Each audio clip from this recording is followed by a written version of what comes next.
Hello students. तो आज का हमारा टॉपिक है analysis of business transaction. Business transaction को हमने एनालाइज करना है। कब एनालाइज करना है? जैसे ही हम उसको रिकॉर्ड करेंगे जर्नल में, उससे पहले आपको बिजनेस ट्रांजैक्शन को एनालाइज करना पड़ेगा। हमने पहले भी पढ़ा है, अकाउंट्स में हम अपनी बिजनेस ट्रांजैक्शन को रिकॉर्ड करते हैं, ठीक है। और रिकॉर्डिंग सबसे पहले किस में होती है? सबसे पहले वो होती है हमारी जर्नल में। इसलिए हम जर्नल को प्राइमरी बुक भी बोलते हैं। बुक्स ऑफ ओरिजिनल एंट्री याद है ना आपको, पीछे वाले टॉपिक्स में पढ़ा है जो। तो उसी बेसिस पर जब भी हम जर्नल में ट्रांजैक्शन को रिकॉर्ड करने जाएंगे, उससे पहले जो इम्पोर्टेंट है वो क्या है कि हमने हर एक बिजनेस ट्रांजैक्शन को एनालाइज करना है। ऑलराइट, अब एनालाइज किस बेसिस पे करेंगे वो देखो आप। सबसे पहला आ गया name and type of account affected, कि इसमें हमने ये देखना है कि किस बेसिस पे कौन से हमारे जो अकाउंट हैं वो अफेक्ट होंगे। तो देखो हमने पढ़ा था एक कॉन्सेप्ट, याद करो, ड्यूअल एस्पेक्ट कॉन्सेप्ट। तो याद है आप सबको क्या कहता है dual aspect concept? Dual aspect concept कहता है कि जो भी ट्रांजैक्शन होगी उसका हमेशा दो इफेक्ट्स होंगे, है ना, टू इफेक्ट्स होते हैं। तो उसी बेसिस पर हमने उस ट्रांजैक्शन में ये देखना है कि कौन कौन से अकाउंट पर इफेक्ट होगा। अब जब हम ये देख लेंगे कि कौन से अकाउंट पे इफेक्ट होगा, फिर हमने चेक करना है उसका nature of account. Nature of account वो भी हमने पढ़ लिया कि जो अकाउंट अफेक्ट होंगे वो कौन सी कैटेगरी में आएंगे। क्या वो हमारे पर्सनल अकाउंट का पार्ट है, क्या वो हमारे रियल अकाउंट का पार्ट है, या वो हमारे नॉमिनल अकाउंट का पार्ट है। तो हमने उसका नेचर चेक करना है, ठीक है। एंड थर्ड पॉइंट क्या है? Rule of debit and credit. तो जब हमें ये पता चल जाएगा कि ये जो अकाउंट है वो पर्सनल अकाउंट का पार्ट है, तो हम पर्सनल वाला रूल फॉलो कर लेंगे। तो डेबिट किसको करना है और क्रेडिट किसको करना है। अगर हमें पता चलेगा ये रियल अकाउंट का पार्ट है, तो हमें उसका आइडिया होगा कि हमने रियल अकाउंट का रूल लगाना है, डेबिट किसको करें और क्रेडिट किसको करें। आई होप गाइस आपको रूल्स अच्छे से याद हैं। अगर नहीं भी याद है तो आज ही आपको ये रूल्स याद करने हैं, ठीक है, क्योंकि इसी बेसिस पे जब हम प्रॉपर वे में जर्नल एंट्री के न्यूमेरिकल स्टार्ट करेंगे तो आपको ये वाले सारे रूल्स बहुत ही ज़्यादा ज़रूरी होंगे, ठीक है। आप आज ही याद करें जिन लोगों ने भी याद नहीं किए। ऑलराइट, तो अब हम इस एनालिसिस वाले पूरे कॉन्सेप्ट को एक न्यूमेरिकल की हेल्प से समझते हैं। तो देखो अब हम न्यूमेरिकल पोर्शन स्टार्ट कर रहे हैं। तो फर्स्ट मैंने ट्रांजैक्शन लिखी है, started business with cash 10,000 rupees. तो ये हमारी एक फर्स्ट ट्रांजैक्शन है, इसको हमने जर्नल में रिकॉर्ड करना है, बट उससे पहले हम इसको क्या करेंगे, प्रॉपरली एनालाइज करेंगे, ठीक है। अब एनालाइज किस बेसिस पे करेंगे? स्टार्टेड बिजनेस विद कैश, ये ट्रांजैक्शन है।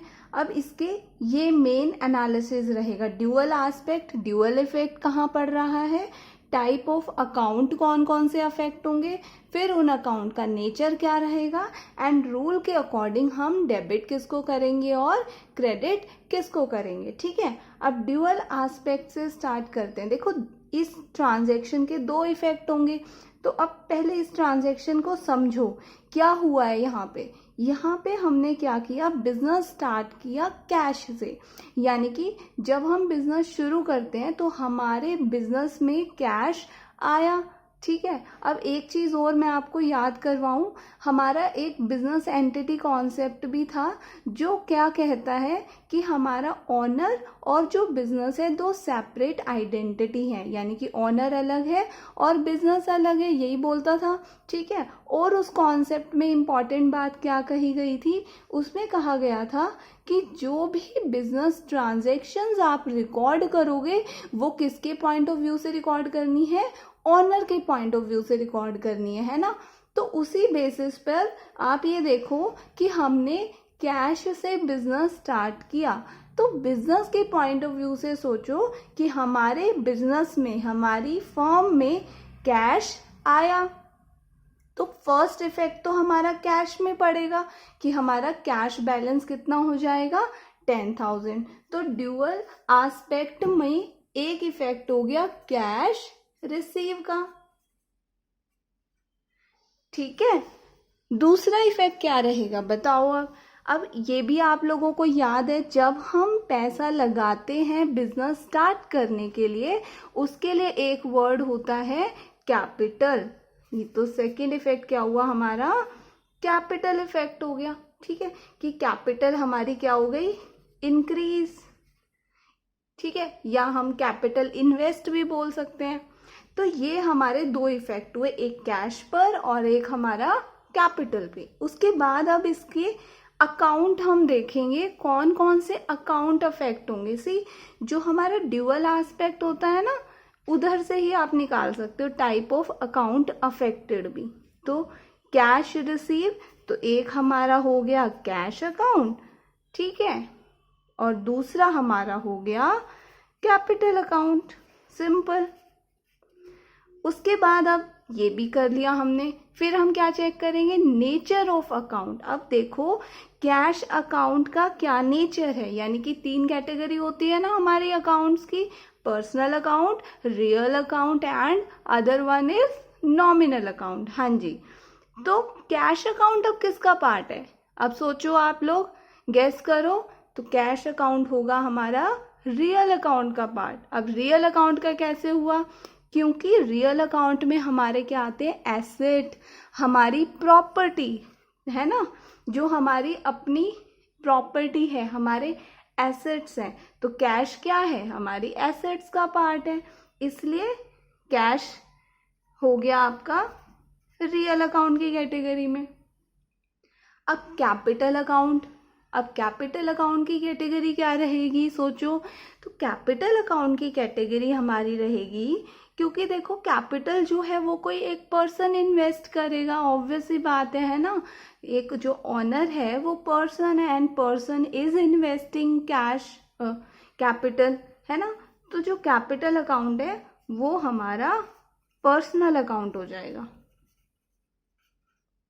ऑलराइट, अब आप इनके रूल्स याद कर लो। तो रियल अकाउंट का रूल क्या कहता है, याद है आप लोगों को, रियल अकाउंट का रूल कहता है debit what comes in and credit what goes out, है ना। तो कैश अकाउंट की अगर हम बात करें तो इस ट्रांजैक्शन में कैश हमारे बिजनेस में आ रहा है ना, कम इन है, तो जो रियल अकाउंट के अकॉर्डिंग कैश अकाउंट क्या हो जाएगा, डेबिट, क्योंकि डेबिट उसको करना है what comes in, therefore cash account तो डेबिट हो गया। चलो अब हमें ये पता चल गया कैश अकाउंट क्या करना है, डेबिट। तो क्रेडिट किसको करेंगे हम, ऑब्वियस सी बात है कैपिटल अकाउंट को। अब हम रूल याद करते हैं पर्सनल अकाउंट का। पर्सनल अकाउंट का रूल क्या है, debit the receiver credit the giver. तो अब गिवर कौन है यहाँ पे, हमारा ऑनर, और ऑनर ने क्या दिया, कैपिटल, तो क्रेडिट कर देंगे क्रेडिट द गिवर, ठीक है। आ गया ना समझ आप लोगों को, हाँ जी। तो अब हम चलते हैं अपनी नेक्स्ट ट्रांजैक्शन की ओर। तो ये हमने फर्स्ट ट्रांजैक्शन का एनालाइज कर लिया, सिंपल सा था। Now the second transaction is withdraw cash for personal use 1000। तो अब ये वाली ट्रांजैक्शन का हम एनालिसिस करेंगे, ठीक है। तो फर्स्ट एनालिसिस आप देखो, withdraw cash for personal use.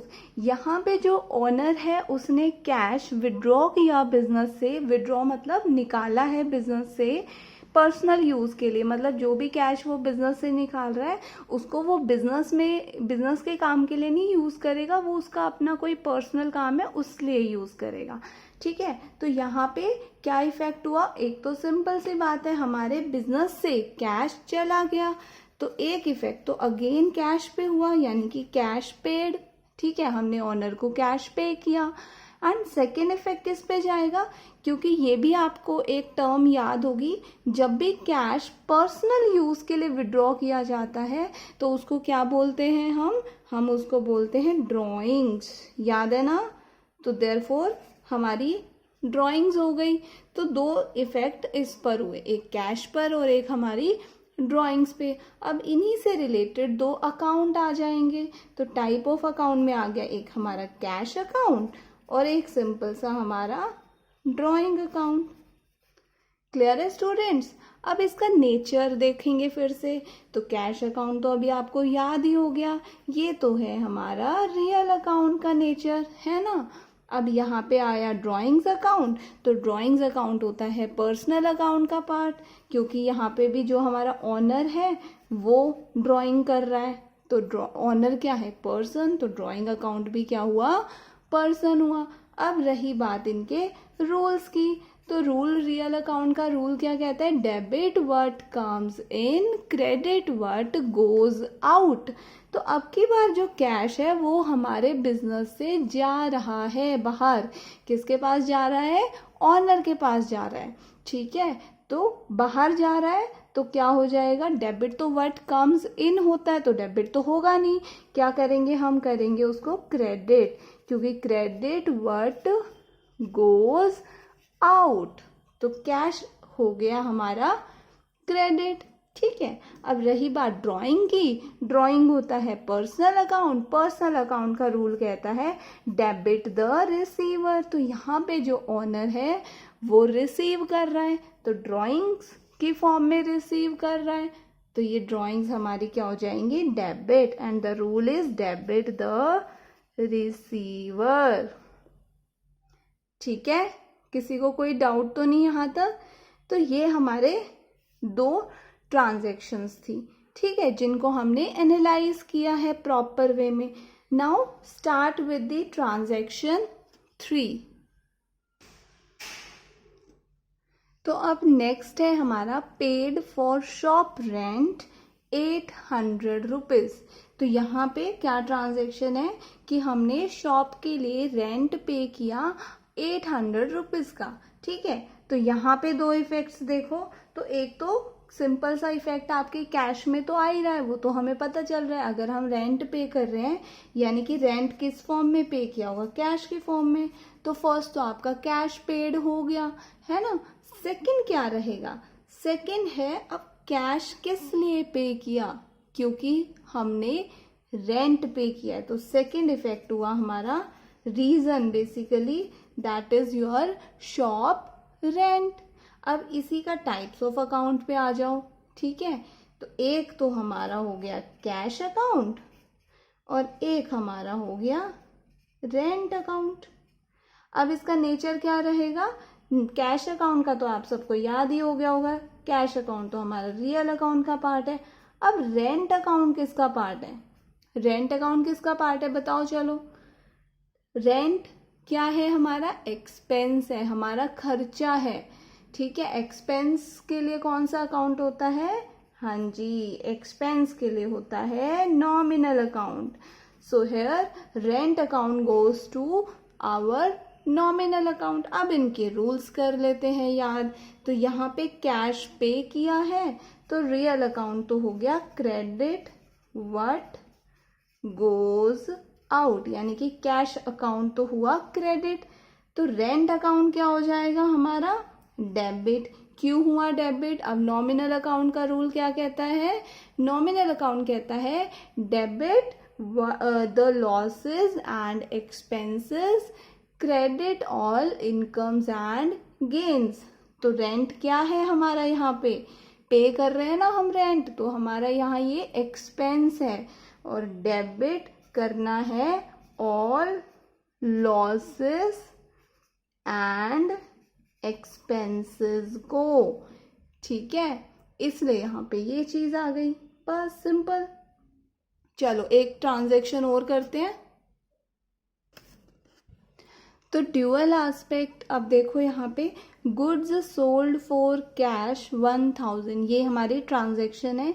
हमने गुड्स क्या होते हैं? गुड्स होता है सामान। तो यहाँ पे कोई सामान हमने सेल किया, ठीक है, कैश में 1000 रुपीज का। तो यहाँ पे क्या इफेक्ट हुआ?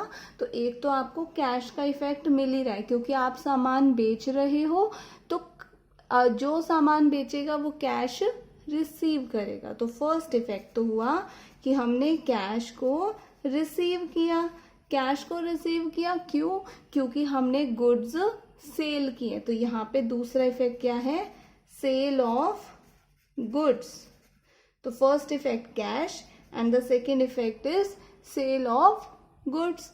अब टाइप्स ऑफ अकाउंट कौन से अफेक्ट होंगे? एक हमारा कैश अकाउंट अफेक्ट हो गया और दूसरा हमारा सेल अकाउंट। देखो गुड्स कोई अकाउंट नहीं होता है, ये याद रखना, गुड्स अकाउंट कुछ नहीं होता अकाउंट्स में, ठीक है, क्योंकि कोई सामान बेचा है यहाँ पे। अब सामान का नाम तो दिया नहीं, अगर मुझे बताया होता सेल ऑफ मशीनरी तो मैं मशीनरी अकाउंट लिख देती, सेल ऑफ फर्नीचर तो फर्नीचर अकाउंट। गुड्स मतलब तो कोई भी सामान है, तो हम सिर्फ उसको बोलते हैं कि ये सेल हुई है, ठीक है। ये याद रखना है कि कोई सामान बेचा तो हम इसके लिए अकाउंट लिखेंगे sales account.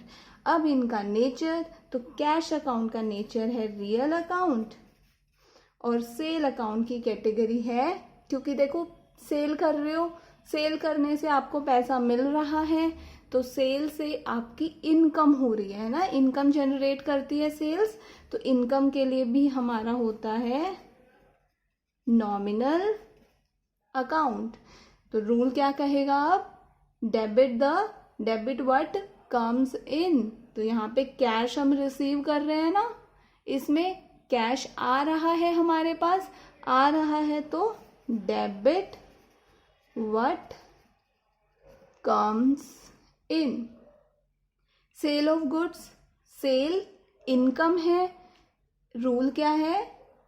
Debit all losses and expenses, credit all income and gains. तो सेल अकाउंट क्रेडिट होगा, कैश अकाउंट डेबिट होगा। क्लियर है? बस सिंपल सा। आई होप स्टूडेंट ये 4 ट्रांजेक्शन आपको क्लियर हुई है।